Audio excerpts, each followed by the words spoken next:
السلام علیکم ورحمۃ اللہ وبرکاتہ۔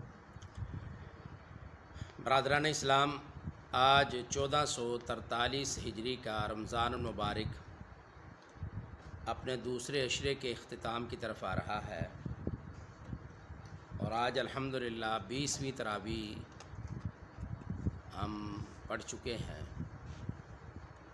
یہ اشارہ ہے اس بات کی طرف کہ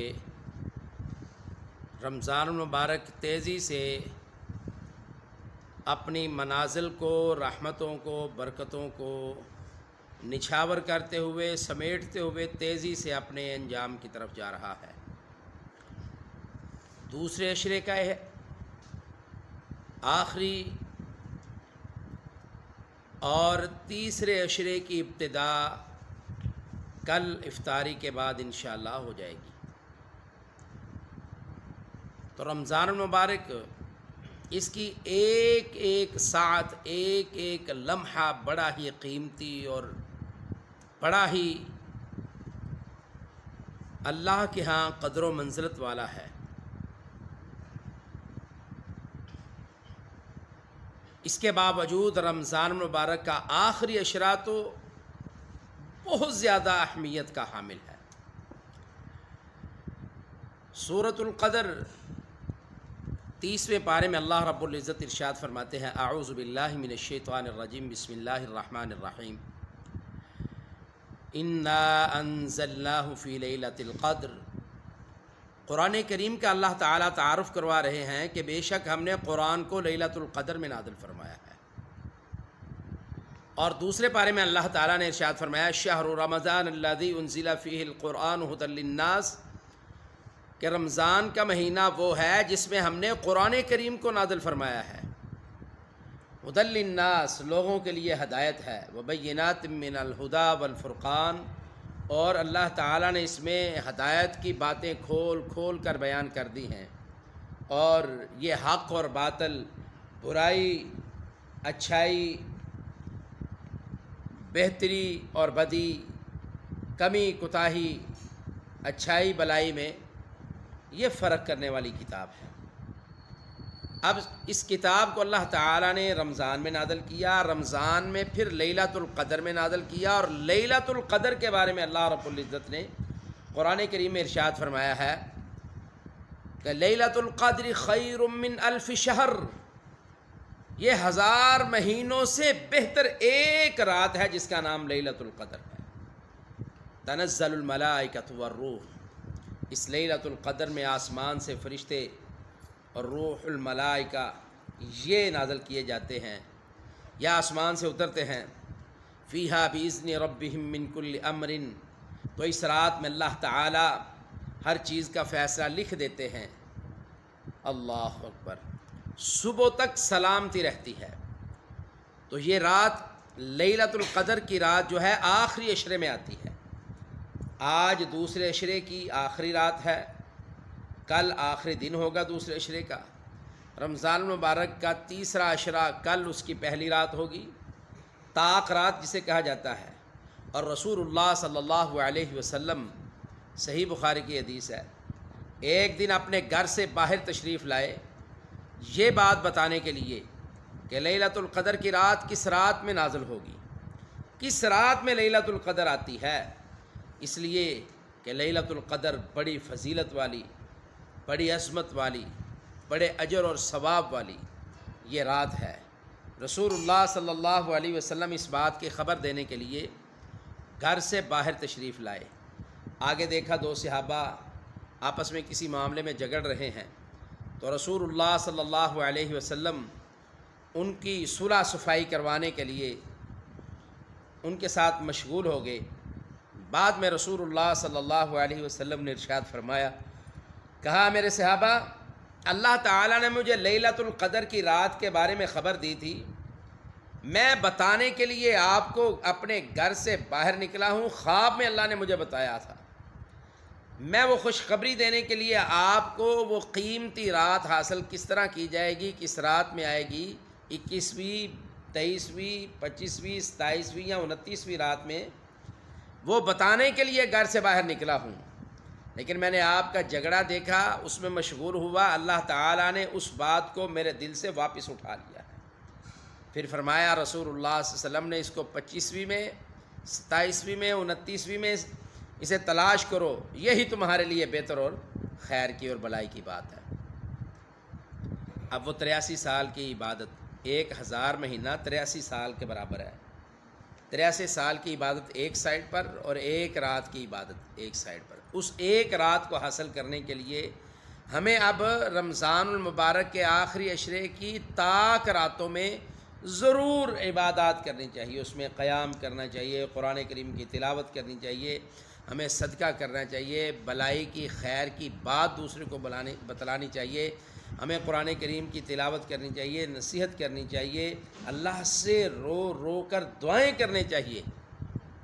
کیا پتہ اللہ ہمیں بھی یہ خوش نصیبی والی رات ہمیں بھی عطا فرما دے، کیا پتہ اللہ تعالیٰ اس رات کے ساتھ ہماری بھی مقدر کے اللہ اکبر نصیب جگا دے، ہمارے بھی نصیب جاگ جائیں، اور ساری زندگی کی عبادات، پتہ نہیں اللہ تعالیٰ نے کس کو کتنی عمر دینی ہے۔ 83 سال کسی کو عمر ملتی ہے کہ نہیں؟ پھر یہ نہیں پتہ 83 سال کی عمر ملتی ہے، اسے اللہ تعالیٰ توفیق دیتے ہیں کہ نہیں، وہ اپنی اللہ تعالیٰ اس کو اپنے سامنے جھکنے کے لیے توفیق دیتے ہیں کہ نہیں، اپنے در پر آنے کی توفیق دیتے ہیں کہ نہیں۔ پھر یہ خبر نہیں ہے کہ وہ 83 سال میں وہ ساری زندگی اللہ کی عبادات اور فرما برداری میں گزارتا ہے کہ نہیں۔ تو یہ ایک رات 83 سال کی عبادت سے بہتر ہے، خیر من الف شہر، 1000 مہینوں کی عبادات سے یہ بہتر، اعلیٰ، افضل یہ ایک رات، اس کا نام لیلۃ القدر ہے، اور رمضان کے آخری تاک راتوں میں اسے ہم نے تلاش کرنا ہے۔ تو آج میں مسلمانوں کو یہ دعوت دیتا ہوں، پیغام دیتا ہوں، آپ کو دعوت دیتا ہوں، آپ کو پیغام دیتا ہوں کہ ان راتوں کو قیام اللیل میں، عبادات میں، ریاضات میں، تلاوت میں اور دعاؤں میں اللہ سے مانگ مانگ کر مسلمانوں کی مضبوطی کے لیے، امت مسلمہ کے لیے اللہ تعالیٰ سے دعائیں کرنی ہیں، اپنے ملک کی بہتری کے لیے اللہ سے دعائیں کرنی ہیں، اپنے والدین، عزیز و اقارب، رشتہ دار، ان سب کے لیے ہم نے اللہ سے دعائیں کرنی ہیں۔ اس لیے دعائیں کرنی ہے شاید اللہ تعالی ہمیں ان خوش نصیبوں میں شامل فرما لے جن کو لیلۃ القدر نصیب ہو رہی ہے۔ اور دوسری حدیث رسول اللہ صلی اللہ علیہ وسلم کی دوسری حدیث یہ ہے کہ آقا علیہ الصلاۃ والسلام نے ارشاد فرمایا، نبی کریم صلی اللہ علیہ وسلم نے یہ فرمایا کہ رمضان المبارک کی ہر رات اللہ تعالی اپنے بندوں کو جہنم سے آزادی دیتا ہے۔ رمضان المبارک کی تمام راتوں میں اللہ تعالی اپنے بندوں کو جہنم سے کیا کرتے ہیں؟ آزادی دیتا ہے، جہنم سے آزاد کرتا ہے۔ تو ہم اللہ تعالیٰ سے یہ امید رکھیں اور اللہ تعالیٰ سے گڑ گڑا کے دعائیں کریں، الہی تو بڑا ہی کرم والا ہے، بڑا ہی رحم والا ہے، بڑا ہی فضل والا ہے، اپنے بندوں پر بڑا رحم کرتا ہے، تو تیری صفت بڑی عظیم ہے، تو بڑا کریم ہے، تو بڑا ودود ہے، رحیم ہے۔ اے اللہ تو ہمیں بھی تو جہنم سے آزادی نصیب فرما اور ان لوگوں میں شامل فرما دے جن کو تو رمضان کی ہر رات جہنم سے آزادیاں دیتا ہے۔ اے اللہ اس رمضان کی اس رات کو تاک راتوں میں جو گزر گئی ہیں ان راتوں میں ہمیں آزادی نصیب فرما دے، اور جو آنے والی ہیں ان میں توفیق دے، ہم تیری عبادات ریاضات کو بجا لائیں اور تو ہمیں جہنم سے آزادی عطا فرما دے۔ تو یہ بڑا زبردست پیغام ہے۔ اس کے لیے رسول اللہ صلی اللہ علیہ وسلم کی زندگی کا مطالعہ یہ ہے، آپ کی زندگی کا مطالعہ کریں اور طریقہ دیکھیں اسوہ حسنہ۔ تو اماں جی فرماتی ہیں کہ رسول اللہ صلی اللہ علیہ وسلم جیسے ہی رمضان کا آخری عشرہ طلوع ہوتا، داخل ہوتا، اذا دخل رمضان، رمضان کا آخری عشرہ داخل ہو جاتا، آ جاتا، شد میزرہ، اپنی کمر کو کس لیتے، اپنی تیاری کر لیتے، فکر کر لیتے، پروگرام بنا لیتے۔ اس کا مطلب یہ نہیں ہے کہ پہلے وہ عبادات نہیں کرتے تھے، قیام نہیں کرتے تھے، تلاوت نہیں کرتے تھے، بلکہ رسول اللہ صلی اللہ علیہ وسلم تو پورا رمضان جناب جبریل علیہ الصلاۃ والسلام کے قرآن کا دور کیا کرتے تھے، لیکن آخری عشرے میں رسول اللہ صلی اللہ علیہ وسلم ان پہلے 2 اشروں سے نسبت زیادہ ان آخری اشرے کی طاق راتوں میں زیادہ عبادات کا اہتمام کرتے، تلاوت کا، نوافل کا، دعاؤں کا، اذکار کا۔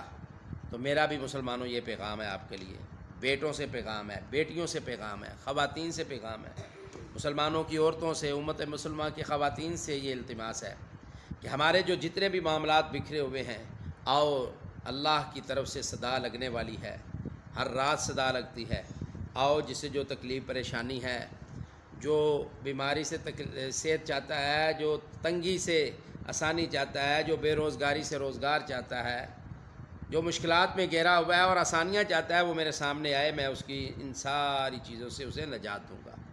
تو آئیے ہمیں یہ زبردست قسم کا پیغام قبول کرنا چاہیے اور اپنی زندگیوں میں پھر نئی بہار، نئی کوشش، نئے ذوق، نئے شوق کے ساتھ ہمیں اس آنے والے جو کل سے آخری اشرے کی طاق راتیں شروع ہو رہی ہے، ان میں بڑھ چڑھ کر ہم نے باتیں کرنی ہیں، قیام کرنا ہے، قرآن پڑھنا ہے، اذکار کرنے ہیں، حدیثیں سیکھنی ہیں، تاکہ ہمیں اللہ تعالیٰ 1000 مہینے کی عبادت سے بہتر ایک رات کی عبادت نصیب فرمائے۔ تو یہ بڑے کرم کی اور بڑے نصیب کی بات ہوگی، جسے مل جائے سمجھو وہ بڑا کرموں والا ہے، بڑا نصیبوں والا ہے۔ اے اللہ تو ہمیں ان طاق راتوں میں لیلۃ القدر کو تلاش کرنے کی توفیق عطا فرما۔